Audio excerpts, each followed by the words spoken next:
Shalom and welcome back to the Rashi Nosh. I'm Pastor Matt. And I'm Kara. This week, our Torah portion is called Tavô.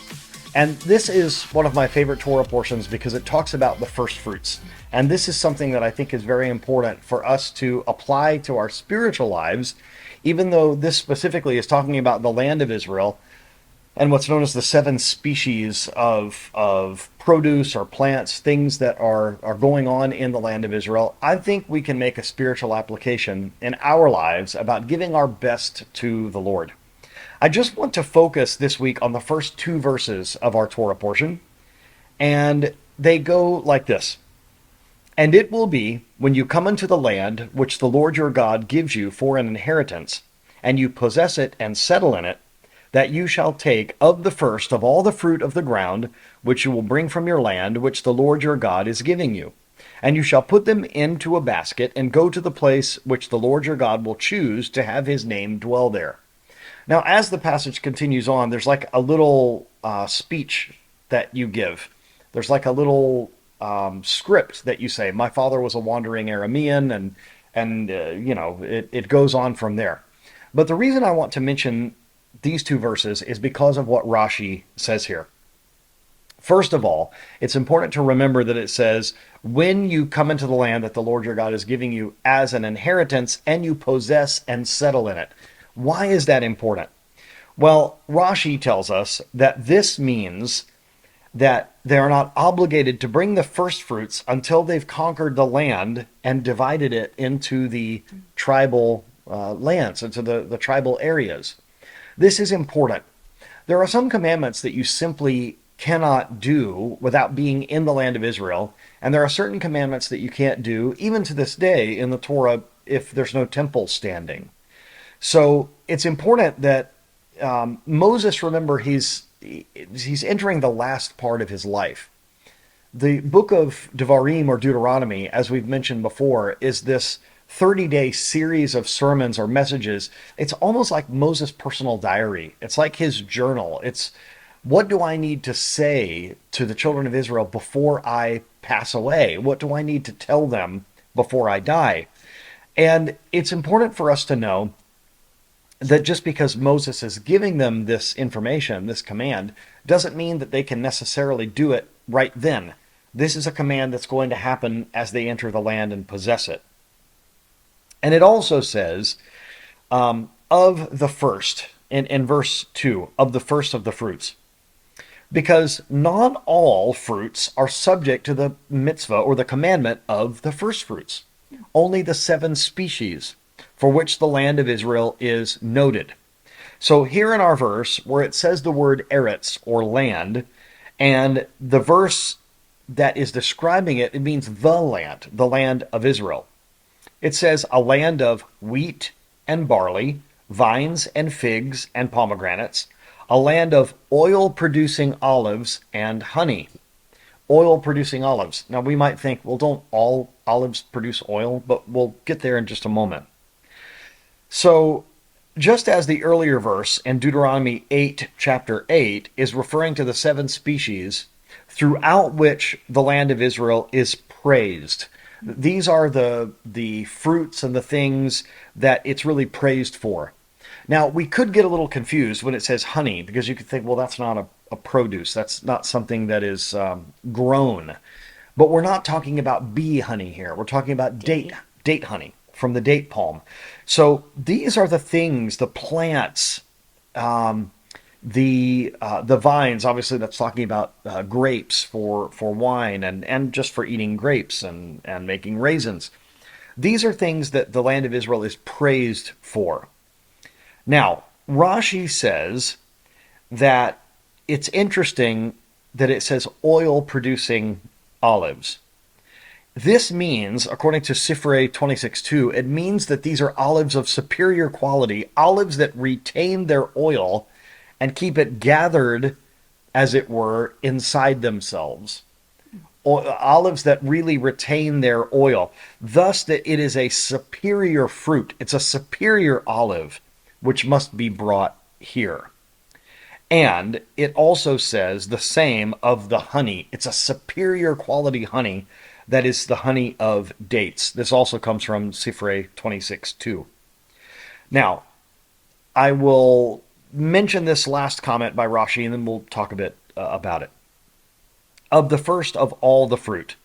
What is the process in taking the fruits? Rashi finds it important, and so we'll mention it. The process by which you would identify what the first fruit is. So it says, a man goes down into his field, and he sees that a fig has ripened. He winds a reed around it for a sign and declares, this is the first fruit. So it's important.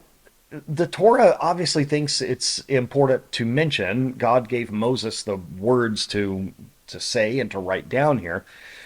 So obviously it's important somehow for the Lord to have the Torah say that a man marks the first fruit in this way, at least in Rashi's commentary. This made me think of us really marking, really setting aside the first fruits that we have for God. We often have said in many different contexts that if you do something for the Lord, it ought to be your best.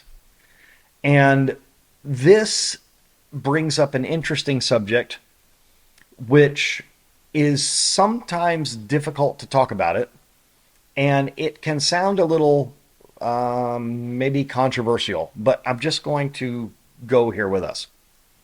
We have all been blessed by music that we've heard in a certain service.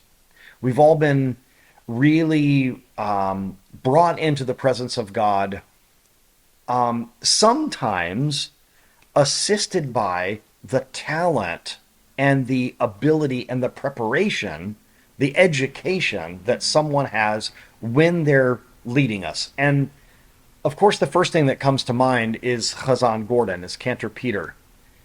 I've recently worked with him in the studio as we are recording the classes for Shuvu College and of Messianic Judaism and our school of Chazanut, to study to be a Chazan, to be someone that leads the liturgy. We would be blessed by anyone who is chanting the prayers of Israel or chanting the scripture. However, if we are honest with each other, there is a special blessing that's associated when someone is really studied and really educated and really prepared, and I'll even go so far as to say really talented. There's something about that, and I don't think there's anything wrong with us admitting that we are blessed by the talent that God has given people. Now, we're both singers, we're both musicians, and so this is something that we have talked about, and certainly in our church, you are one of our worship leaders, and you guys rehearse, you learn new songs, you practice, you individually practice throughout the week if you have a new song that you're learning. And then on Sunday morning, you guys come together and you do a rehearsal and a sound check to make sure that everything is just right.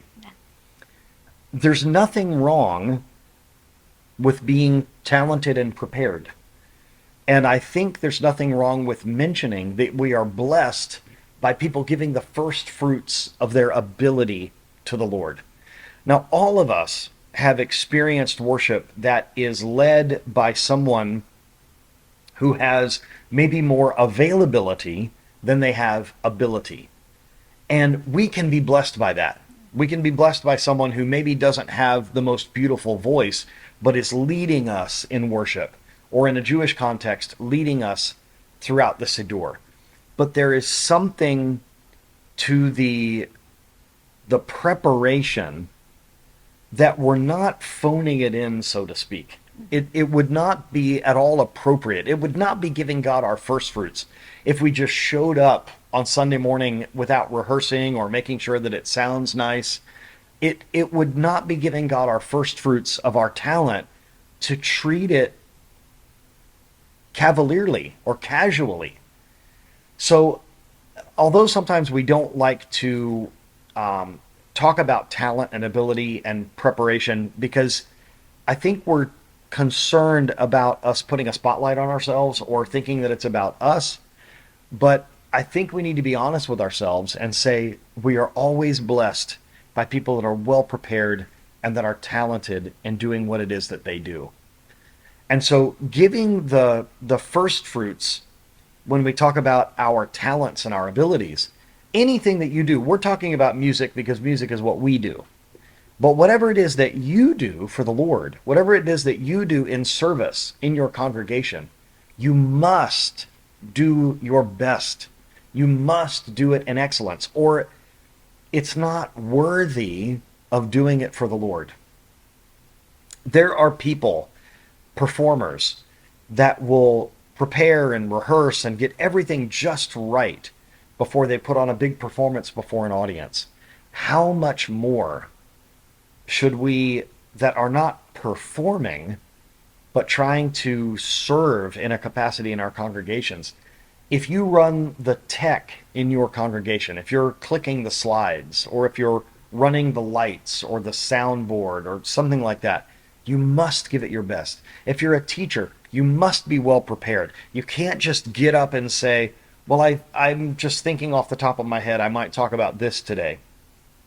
That's not honoring the Lord with your first fruits. That's like giving the Lord your leftovers. Someone gets your first. Someone gets your first fruits.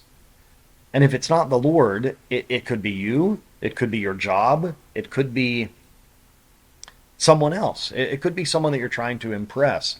But someone is getting your best, and it needs to be the Lord. I don't think there's anything wrong. In fact, I think it honors the Lord to be prepared and to do your very, very best. Now, all of us have different varying levels of ability. So that's not to say that it's not good enough or not worthy if you're not as good as someone else. That's not the point. Are you doing your best? And I think that this needs to be true in all areas of our life. You help coach our girls' volleyball team at our school. And I'm sure you have said to them, I don't know this for a fact, but I'm sure that you've said to them that if you do your best, and I know you're doing your best, that's what's the most important thing. If you lose the match and they did their best, you're not going to yell at them or whatever. Disappointed. Yeah, no, for sure. And if they're trying, like you said, doing their best, giving their every effort, coming to practices, doing what they, not, staying up all night the night before, being responsible with it, then absolutely, yeah, I agree. So do you think that it's possible? And if it is, do you think it's important to give your best, even for something that doesn't seem spiritual? If you're playing on the volleyball team, do you think it's a spiritual act to do everything as unto the Lord, even playing a sport?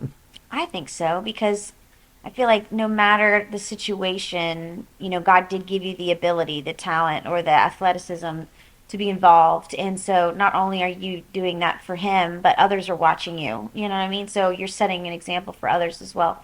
So I feel like in most aspects of life, you should be giving, 100% for His glory because you are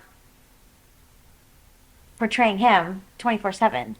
So if you're just, you know, halfway walking through something, it's going to show. People are going to recognize that and they're not going to seem authentic. And so, and of course, it doesn't glorify God and He will feel jilted in a way. Well, and I think it probably needs to be mentioned as well that it doesn't matter whether you have a natural talent or ability, you still have to do your best. Yeah. Just because we have natural abilities toward music doesn't mean that we still don't work very hard to do our best and we're prepared. I think sometimes people think that if you have a talent or a natural gifting towards something that you don't have to work at it. And that's just not true. We want to try to honor the Lord in everything. Makes me think of, I don't have a natural talent for speaking in front of people, but God has asked me to do that on Wednesday nights with the youth, and I'm doing it, and I prepare as best as I can, and I'm just I'm trying. You don't have a natural desire to be on camera either. Correct. But this Torah cycle, you have joined us, and we have heard from many, many couples and, well, I mean, everybody, but especially couples and women are so happy to hear from one of our wives as leaders. And I have been encouraging some of our morim to have their wives alongside them, and for some of our morim that are morot to have their husbands alongside them. I think this is good. It's a good thing for us to do. We have to work at this. We can't just phone this in either. You know, even making these videos, it's something that we need to work hard at. Whether it's this or Pearls of Torah, even Zadie Brady and Kof, they have to work very hard. As much as a Jewish grandpa and a monkey A can lot of work. bananas. There's a lot of bananas involved. Kof only gets paid in bananas, and so we're hoping he's okay with that. Anyway, give the Lord your first. Give him your first fruits of your talents, of your ability, of your giftedness. Even give your first fruits if you don't feel like you're naturally gifted in public speaking, but God is calling you into youth ministry for this season. I think it's wonderful. And I think sometimes even when we don't have a natural gifting to it, I think the glory of God shines through even more because people know that we're out of our comfort zone. Yeah. And I think that's a beautiful thing. So publicly, I want to say thank you for being willing to do that. On Wednesday nights at our church, as I'm teaching adults, you're teaching our teenagers, and that is not something that you ever desired to do, but there was a need and you stepped up. God called you to do it. I'm very proud that you're doing that. It's awesome. Thank you. So give God your best, no matter what it is. Anything in life can have a spiritual component to it. Everything is spiritual, even on the volleyball court, the way we conduct ourselves, our sportsmanship, all of that stuff. It all can be giving our first fruits to God. Thank you so much for joining us. We are praying for you. God bless you wherever you are. Shalom and kol tuv.